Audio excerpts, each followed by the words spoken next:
Paolo Avellino umamin may nararamdaman sa kissing scene kay Kim Joo. Matapos ang kanilang intense at nakakilig na kissing scene sa teleserye nilang pinagbibidahan, umamin si Avellino na may something siyang nararamdaman kay Kim Joo. Ang tanong ngayon, kilig lang ba ito dahil sa eksena o may tunay nang nararamdaman ang aktor para sa kanyang leading lady? Narito ang buong detalye na nakakagulat niyang pahayag. Paolo Avellino, hindi ko man itatanggi na may nararamdaman din ako. Sa isang exclusive interview, hindi na nakaiwas si Paolo Avellino nang tanongin siya kung may real emotion siyang nararamdaman habang ginagawa ang kanilang matinding kissing scene ni Kim Joo. Ang sagot ni Paolo, hindi ko itatanggi na may nararamdaman ako. Ang hirap ipaliwanag pero may something talaga. Boom! Agad na nag-react ang mga netizens at Kim Pao shippers matapos ang kanyang pag-amin. Ngunit hindi doon natatapos ang kanyang revelasyon. Mas lalo pang nagpapakilig si Paolo na sabihin niyang hindi lang kasi siyang isena para sa akin. Kapag maganda ang koneksyon niyo sa isa't isa ng tao, hindi mo maiiwasan na madadala. Grabe Paolo! Ano ba talaga ang ibig sabihin to? Syempre, hindi rin nakaligtas si Chu sa tanong tungkol sa kanilang intense on-screen chemistry. Matatanda ang noong una, nagulat at nahirapan siya sa mas daring na mga eksena nila ni Paolo. Lalo na't hindi siya sanay sa ganitong level ng intimacy sa harap ng kamera. Ngunit matapos mapanood ng fans ang kanilang breathtaking na kissing scene, marami ang nagsasabing tila natural ang kilig nila, parang hindi lang acting. Ano nga ba ang reaksyon ni Kim? Paolo is very professional pero hindi ko rin alam. Parang natural lang ang kanilang eksena namin. Parang hindi pilit and I think that's why people love it. Hindi niya rin ba itatanggi ang posibilidad na real feelings? Paolo at Kim, may espesyal na namamagitan nga ba? Dahil sa mga revelasyong ito, mas lalong lumakas ang hinala ng fans na baka hindi lang sa harap ng kamera ang chemistry ng Kim Pao. Laging magkasama off-cam. Napansin ng netizens na madalas na magkasama sina Kim Joo at Paolo Avellino kahit na wala na sa set, kahit na parang mga gala-gala lang.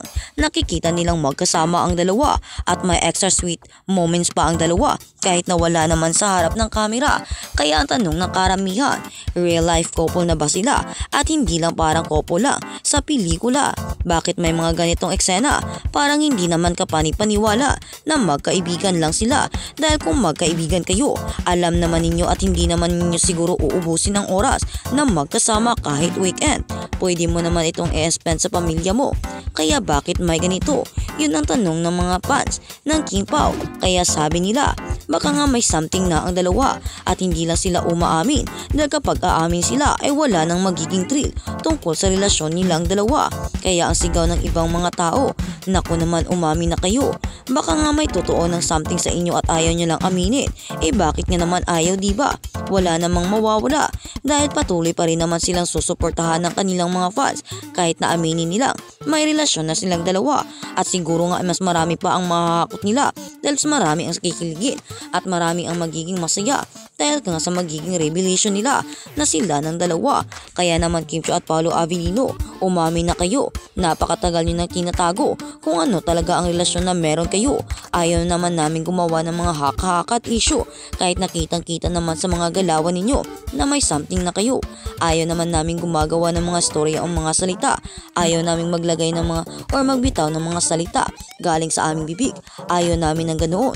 Gusto namin yung makakatotohanan, yung may ebidensya na galing talaga sa inyo na may something na. Sa ilang behind the scene clips, mapapansin na madalas si Paolo ang unang lalapit kay Kim at tila very protective siya sa dalaga. Kim nangingiti kapag si Paolo ang topic. Sa ilang interviews kapansin-pansin ang pag-iwas ni Kim na sagutin ng direkta ang tanong tungkol sa tunay nilang relasyon. Dahil nga, kapag daw tinatanong si Kim Joo tungkol sa relasyon nila ni Paolo Avellino or sa kanyang feeling dito, ay palagi daw tumatawa si Kim at parang kinikilig. Palagi talaga daw namumula at meron talaga yung hidden smile na makikita mo sa mukha ni Kim na para talagang kinikilig siya. Ayaw lang niyang ipakita at ipaalam sa madla. Kaya naman, pero yung pamumula ng mukha niya ay ebidensya na ng kanyang saya at kinikilig siya sa tuwing tinatapik si Paolo Avellino, sa tuwing natatanong siya tungkol sa binata. Kaya naman, approve na ito at confirm na may something talaga silang dalawa. Ayaw lang nilang aminin dahil kung walang something diba, bakit sila kikiligin sa isa't isa? Bakit sa pagbanggit pa lang ng pangalan ng bawat isa ay kinikilig na sila? Dahil dito, ang fans ay nagtataka, may something na nga ba talaga si Paolo Avellino na ba ang bagong inspirasyon ni Kim? Pwede namang tutuhanin na lang nila, diba? Bakit pa nililihim? Dahil sa biglang super kilig partnership ni na Paolo at Kim, hindi rin maiwasang maungkat ang dating relasyon ni na Kim Chiu at Sian Lee. Alam naman ng lahat na ilang taon din ang naging magkasama at magka-love team. Sina Kim at Sian ay may malalim silang pinagsamahan, kaya't naman ang maghiwalay sila. Maraming fans ang nalungkot dahil marami naman talaga din ang kinilig sa tandem ni na Kim Chiu at Sian Lee. Marami rin naman ang sumaya sa kanilang love team dahil hindi din naman maikakaila ang chemistry nilang dalawa.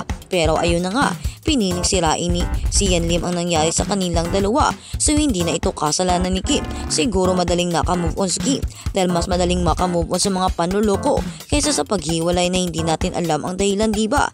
Alam naman natin iyon. Kaya naman, hindi na rin maikakaila na nakahanap na si Kim ng bagong pag-ibig.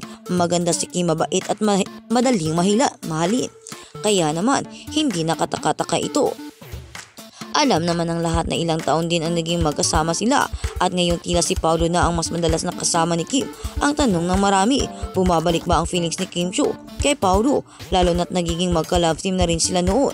Sa ngayon, nananatiling tahimik si Sian tungkol sa issue, pero ayon sa ilang sources, wala naman daw siyang sama ng loob kay Kim at masaya na rin siya sa kanyang sariling buhay. Matapos ang napakainit na revelasyon ni Paolo, nag-trending agad sa social media ang hashtag Kimpo at maraming netizens ang nagbigay ng kanilang opinyon.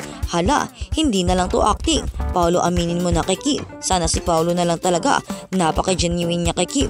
Sobrang mapagmahal at makikita mo talagang inaalagaan niya si Kim at talagang ipinapakita niya ang pagmamahal niya dito sa dalaga.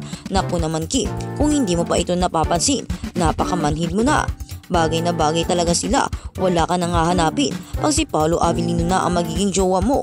Naku naman, may Prince Charming ka na, may gwapo ka pang kasama, may best friend ka pa. Paolo, go na, huwag mo nang sayangin. Masaya kami para sa inyo ni Kim at Kim Chiu. Naku naman, huwag ka maging manhid ulit. Gawin mo na, aminin mo na rin, tanggapin mo na si Paolo. Sa kabila ng kasiyahan ng marami, may ilan namang nagsasabing baka ito ay promo lang sa kanilang proyekto, pero sa ngayon hindi na ito pang promo lamang dahil makikita mo talaga kung gaano sila kasweet sa isa't isa. Makikita mo kung paano nila alagaan at ipakita ang pagkikare nila sa isa't isa. Parang imposible naman, diba? Kung ganito pala, naku naman, napaka-imposible na talaga. Ano sa tingin mo? Totoo na ba ito o kilig lang?